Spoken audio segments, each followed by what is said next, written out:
Bom dia, segundo ano, tudo bem com vocês? Nós vamos falar agora sobre o filo cordados, né? A gente terminou aqui no Ademar semana passada. Vamos entrar agora nesse filo maravilhoso, que são os filos dos cordados, né? Eu vou tentar ser mais sucinta e o breve possível, tá? Porque a gente tem muita coisa para ver ainda essa semana e a outra. Né? Esse filo, gente, ele tem uma importância especial, lógico, afinal de contas, é um dos grupos, né, que mais, né, estão classificados dentro dos seres humanos, né? Então, atualmente, conta com mais de 45 mil espécies descritas. São o grupo, né, o filo mais evoluído dentro do que a gente conhece das espécies. Eles são deuterostômios e celomados, né? Todos eles vêm, então, desse prostito ancestral. Uma das características principais dele é que ele animal apresenta 4 estruturas que eles vão ter pelo menos em alguma fase da vida, talvez e não todas, né? A presença de uma notocorda, né? Um tubo nervoso dorsal, fendas branquiais na faringe e uma cauda. Em algum momento da sua vida, pode ser só no momento embrionário, eles vão ter e depois pode perder, mas em algum momento eles vão ter essa presença, né? Um dos primeiros, né? Uma das primeiras características é essa estrutura mesmo, né? Um tubo neural, uma notocorda central e a presença de uma boca e uma cauda com as fendas branquiais. Essa é uma estrutura básica, assim, de uma espécie. Né? Então, a gente tem uma gama de organismos que perpassam sobre essas características e aí eles vão ser apresentados de uma forma um pouco mais detalhada. Aqui vão ter as características de cada uma dessas estruturas, eu não vou falar, depois vocês deem uma lida, por favor. Eles são triblásticos, celomados, deuterostômicos, são características que a gente precisa saber o tempo todo. O corpo, então, é segmentado, a gente vai ter, então, uma simetria bilateral e o tubo digestório completo. Eles são 3 subfilos, urocordata, cefalocordata e vertebrata, né? Os urocordatos e os cefalocordatos, né, eles vão ter uma caixa craniana e nenhuma coluna vertebral, eles são chamados de cordados invertebrados ou protocordados. São processos, os cordados iniciais, né? E aí depois a gente vai lá para a classe dos vertebrados, né, dos vertebrados verdadeiramente, né, que vão ter uma caixa craniana e uma coluna vertebral. E aí a gente vai entrar nos peixes, nessas classes, né, que são mais palpáveis, né, que a gente consegue visualizar melhor. Então, eu vou deixar aqui esses urocordados, vocês façam a leitura em casa, tá? São os tunicados, são organismos muito pequenos, né, que vão ter uma estrutura. Esse aqui são os anfiocos, gente, são organismos que são um dos primeiros organismos visíveis, assim, que a gente tem a presença de uma notocorda, né? Eles vão ter o sistema nervoso tudo direitinho. O que eu vou passar diretamente para os vertebrados em si, para o subfilo vertebrado. Né? Então, são esses organismos então, que vai ter a notocorda substituído por uma caixa craniana e uma coluna vertebral. Porque até o início a gente estava pensando numa notocorda que poderia desaparecer, né? Então, assim, o subfilo vertebrata, eles vão ter a substituição da notocorda substituída por uma caixa craniana e uma coluna vertebral. E aí a gente entra num grupo enorme de organismos, né? A gente vai ter suas classes e superclasses, né? É formado por metâmeros, chamados de vértebras, que são perfuradas e justapostas, formando um canal medular. Dentro desse canal, então, a gente vai ter a presença, então, do subfilo vertebrado, a presença, então, de uma coluna espinal. Né? E aí a gente vai entrar na classe dos ciclostomatas, que são os primeiros peixes, né? Os primeiros organismos aquáticos, né? Que não apresentavam mandíbula, são também conhecidos como os agnatos, né? São os primeiros cordados invertebrados de milhões e milhões de anos, são as lampreias, né? As feiticeiras, os peixes bruxas, são esses organismos aqui, né? De água doce. Ai, desculpa.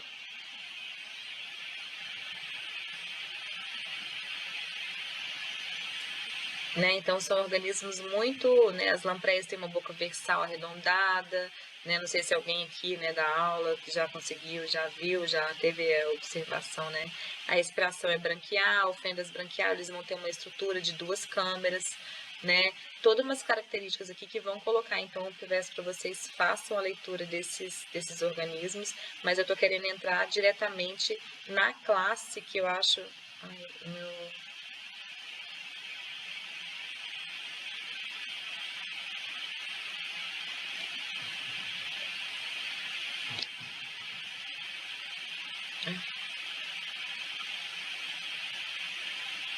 gente está falando de ciclostomados.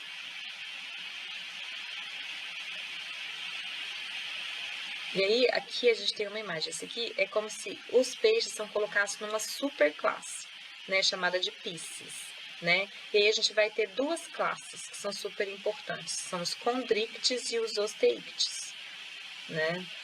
Então, a presença de uma mandíbula, né? Então, até os ciclostomados aqui, a gente está falando de organismos que não vão ter a mandíbula, né? Que é essas lampreias feiticeiras que a gente estudou até aqui. A partir do momento que eles ganham, então, a mandíbula e os pulmões, né? Apesar de que se tem que uns não têm pulmões, mas a gente vai falar, então, de duas superclasses, né? Os peixes, então, eles são os primeiros vertebrados que vão ter a mandíbula. Olha como essa estrutura mandibular é super importante, então, né? O corpo, então, é adaptado, então, para natação. Eles vão ter as células, né, da epiderme, secretoras de muco, então, que reduz o atrito com a água. Eles são cromatóforos, algumas células são pigmentares. A respiração é branquial, o sistema circulatório fechado, é simples e completo. Né? Eles vão ter o sistema excretor em rim mesonéfros, né? Essa é uma estrutura que vai se adaptando e é um processo de evolução ainda do sistema excretor. Mas uma vez que eles são aquáticos, eles vão ter a presença desses rins, né? E aí é super importante a gente estar ligado que a gente vai ter uma divisão, né? Eles vão ter o sistema nervoso, o encéfalo, a presença da medula espinal, o órgão, uma linha lateral, né? Que são estruturas, então, essa linha lateral, que é o que faz ele perceber as variações do movimento da água. Então, todos eles vão ter essa estrutura na linha lateral, que é um lugar de sensibilidade, um lugar de sensações, né? Que ele consegue, então, o peixe, quando a gente põe a mão na água, ele já percebe exatamente por esse órgão chamado linha lateral, né? E bolsas olfatórias, né? E botões gustatórios que vão permitir, então, que ele sinta, né? E aí a gente vai ter, ele vai dividir, gente, em duas, eles são, importante a gente falar que eles são ectotérmicos, né? Então, ele tem a capacidade de gerar calor interno e é reduzida, né? Essas características são popularmente chamadas como animais de sangue frio, né? Então, a gente vai ter duas divisões, são os condrictes, que são os peixes cartilaginosos, e os osteíctes, que são chamados dos peixes ósseos. Né, os condrictes, gente, ou os peixes cartilaginosos, são os peixes que vivem que vivem no mar, a maioria, né? E eles vão ter, o esqueleto dele vai ser constituído por cartilagens, né? São os tubarões, as raias e as quimeras, são esses três representantes, né? Eles vão ter, então, o importante agora é a gente conseguir definir as diferenças entre essas duas classes. Né, é super importante. Então, quais são as características que tem em um que não tem em outro e quais são as características que prevalecem em um que não prevalecem no outro, né? As nadadeiras deles, né, peitorais e pélvicas, além de nadadeiras medianas e dorsais com a função de auxiliar no deslocamento. Então, a gente está pensando agora no tubarão, né? As espécies como arraias nadadeiras dorsais são substituídas por um ferrão e utilizado como defesa. Então, se a gente pensar lá na arraia, ela tem uma estrutura que faz com que ela seja diferente. E esse aqui é a quimera, esse peixinho aqui, né? Acho que eu nunca vi também. A pele é grossa, gente. E aí, a gente já tem uma característica aqui que divide, então, que separa eles. As camas são placoides. Não sei se vocês já passaram a mão no tubarão. Quando você passa a mão no cação. Não sei se vocês não fizeram, a gente teria a oportunidade de fazer isso na aula, mas ele parece uma lixa, né? Exatamente por essas escamas placoides aqui, né? Elas são aderidas à pele e formam uma placa basal que tem mais ou menos esse desenho. Isso é uma característica que difere ele dos osteíctes, tá? A boca é ventral, outra característica também, com diversas filandeiras de dentes, impactados ou músculos, a língua é presa no assoalho bucal. No intestino existe uma válvula espiral, estrutura que aumenta a superfície de absorção e dificulta a passagem do alimento, permitindo a ação mais duradoura das enzimas enzimáticas. Então, às vezes, ele demora mais para fazer o processo da digestão, né? A digestão é extracelular, então, da mesma forma que a gente, né? A nossa digestão é extracelular. E o material não absorvido é eliminado pela cloaca. Da mesma forma que a gente está falando, né? Parece tão diferente, mas a gente também tem uma digestão extracelular. Todos os peixes cartilaginosos são carnívoros e predadores, quase todos, né? A única exceção é o tubarão-baleia, né? Que é um animal filtrador, único. Eles vão ter as trocas gasosas, né? pela pele e por um par de espiráculos que são situados no lateral do corpo e banha as brânquias. Uma coisa que eles não têm o opérculo, né? Eles vão ter a brânquia diretamente em contato com a água, assim, né? Por difusão, ocorre a oxigenação do sangue. Quando o gás carbônico passa do sangue para a água, deixa o corpo, né, esses 5 pares de fendas branquiais. Outra característica também que são deles, eles vão ter 5 pares de fendas branquiais. Então, aqui a gente tem as fendas, o tipo de nadadeira e como que é. A excreção é ureia, né? A fecundação é interna, mas a gente tem espécies que são ovovivíparas, ovíparas e vivíparas, né? Dentro dos tubarões a gente tem os 3 tipos, tá? Dentro do Osteíctes, que são os peixes ósseos, aí a gente está falando de tudo, todo carapau, pirarucu, né? Todos os outros peixes, mesmo que peixes sejam peixes de couro, né? Que sejam que não, eles são osteíctes, tá? Eles vão ter o esqueleto ósseo, né? Então, assim, a gente vai ter uma característica que são peixes, né, embora tenham originado na água doce e só mais tarde migrado para os oceanos, atualmente os peixes ósseos formam um grupo de peixe dominante em qualquer ambiente aquático. Então, diferentemente dos condríctes que evoluíram no mar e continuam no mar, né, algumas espécies de raia, por exemplo, a gente consegue encontrar em água doce, mas a maioria dos peixes osteíctes, eles vieram da água doce, né? O processo de evolução é exatamente o contrário. Vieram da água doce, migraram para o mar e se adaptaram muito bem, tanto que o número de espécies hoje no mar de peixes osteíctes é enorme, né? Tanto que eles têm um sucesso evolutivo muito maior do que os condríctios, se a gente for pensar. Né? Eles vão ter nadadeiras de pares peitorais, seria uma aula que a gente faria, né? A gente estaria, pegaria, então, se vocês tiverem um peixe na casa de vocês, a mãe de vocês for comprar um peixe, pede para dar uma olhadinha, abre, pega um peixe, um osteícte, dá uma olhada nas posições das nadadeiras, tenta fazer essa visualização, com certeza seria uma aula que a gente teria, né? A boca está na extremidade anterior, então, diferentemente dos condríctios que tem essa boca inferior, né? Secretam, então, secos pilóricos, que são enzimas digestivas, né? O intestino termina em 1 ânus, então, quem já abriu um peixe, já limpou um peixe, sabe o que eu tô falando, né? Tirar aquela barrigada, mas toda a estrutura, ele tem um reto, tem um ânus, tem a boca, tudo direitinho. Ai. Também vão ter 4 pares de brânquias, então, diferentemente dos osteíctes, dos condríctios, eles têm 5, os osteíctes têm 4, e a presença desse opérculo, então, nessa estrutura protetora aqui, né, então, os opérculos abrem e fecham também, eles facilitam, então, o processo de entrada e saída de água, e é um processo que facilita, então, as trocas gasosas. Né? Grande parte dos peixes ósseos apresenta uma vesícula gasosa, então uma coisa que consegue fazer com que o peixe flutue, né? Então que ele suba e desça, né? dentro da camada de água com mais facilidade. Uma coisa que essa estrutura, né, que é chamada de tanto vesícula gasosa ou bexiga natatória, né, essa estrutura faz com que ele consiga subir e descer dentro do nível da água. É uma estrutura que os tubarões não têm, né, que os condríctios não apresentam. Né, então, esses gases eles ficam no interior da vesícula, aumentando então a facilidade de flutuação. Então, se eles querem subir, eles inflam, se eles querem descer, eles desçam. Também é chamado de vesícula natatória. Né? Então, o peixe, quando nada à superfície, a pressão da água diminui, então é o que eu acabei de falar.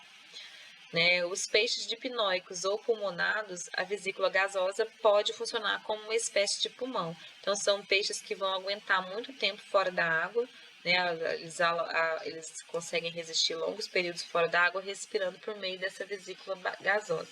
Também são peixes osteíctes, né? Peixes ósseos. A bexiga urinária, que se comunica com o rins por meio de ureteres, e ápice no interior do poro genital. Então, a principal excreção desses peixes é a amônia.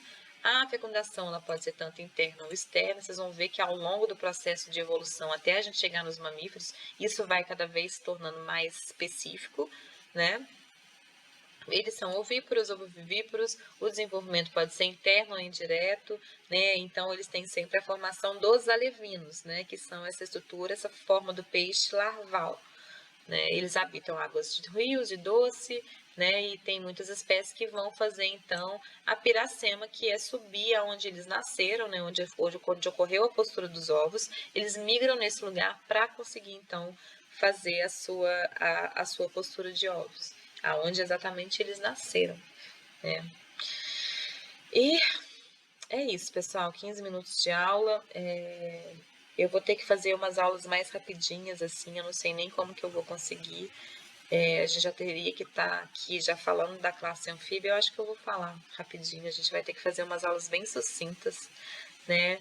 Dentro da classe anfíbia, a gente vai ter, então, a superclasse tetrápoda, né, que os anfíbios, né, então a gente sai dos peixes e vai para os anfíbios, né, são organismos, então, que já conseguem viver e estabelecer uma relação com a terra e não ter uma completa dependência da água, né, e está relacionado ao fato das maiorias apresentar uma forma larval aquática, mas eles conseguem viver dentro da terra.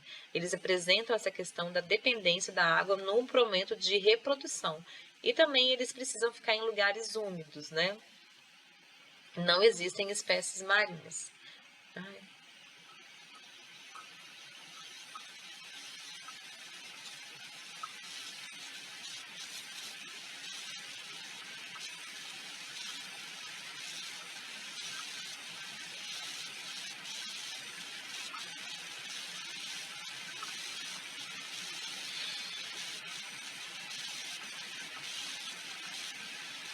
Os anfíbios, então, eles dominavam, né, o ambiente terrestre há 250 milhões de anos, né? São peixes ectotérmicos, então são espécies que a gente chama de espécies de sangue frio, né? A pele é lisa e úmida, então eles precisam muito dessas glândulas, desse lugar úmido, até porque para produzir essas glândulas de micose que mantêm a umidade, né? Eles possuem às vezes uma glândula de veneno e a respiração em algum momento, né? Eles vão ter uma respiração cutânea, que é uma respiração pela pele. Né? O sistema excretor também ainda é bem rudimentar, os rins, né, mesonéfrons, e eles são divididos, o mais importante agora a gente entender que eles são divididos em 3 classes, tá? A gente vai ter 3 classes que vão representar, então, a 3 ordens, desculpa, são divididos em 3 ordens, é o mais importante vocês saberem aqui em relação a eles. É Gymnophiona, Anura e Urodela. Gymnophiona, gente, são os ápodes, né? É a cobra cega, né? As cecílias e as cobras cegas, né? São esses bichos aqui que vivem embaixo da terra, né? Tem representantes terrestres que produzem uma fecundação interna e os ovos apresentam uma casca protetora. Não sei se vocês já viram. A outra ordem é a ordem Anura, que são as pererecas, né? As rãs, os sapos, né? Então, eles vão ter um corpo pequeno, né, dependendo do tamanho, são muito, tem um estágio larval bem típico, né, então eles saem da fase do girino e fazem o processo de metamorfose, e tem essa estrutura que são muito dependentes ainda da água em todo o processo de reprodução, né. E aqui a gente tem o sapo-boi, né, que é um sapo bem grande. E a outra ordem é a ordem chamada Urodela, que são os anfíbios de cauda e 4 pernas, que são as chamadas salamandras ou tritões, né? Eles têm estrutura bem cabeça. Gente, é muito difícil ver salamandra hoje, né? A reprodução dela é uma fecundação interna, assim como na Gymnophiona. Essa salamandra, gente, é muito difícil a gente conseguir visualizar. Mas o mais importante para vocês, além de saber de todas essas características que eu deixei ele passar, que eu peço para que vocês leiam, é entender quais são as 3 classes, quais são as 3 ordens, desculpa, e quem são os representantes de cada uma delas. Tá? Importante a gente saber, né, dessa estrutura que eles ainda têm essa dependência da água, né? Então eles fazem um processo, um movimento de cópula, né? Então o ovo, essa dependência então da água para então eles se tornarem seres adultos, tá? E eu acho que é isso, falei em 20 minutos, gente, eu peço desculpas pela correria, mas a gente está chegando no final já e eu acho importante tirar só pelo menos o principal de todas essas matérias aí para vocês, tá bom? Um abraço, a gente se vê no chat.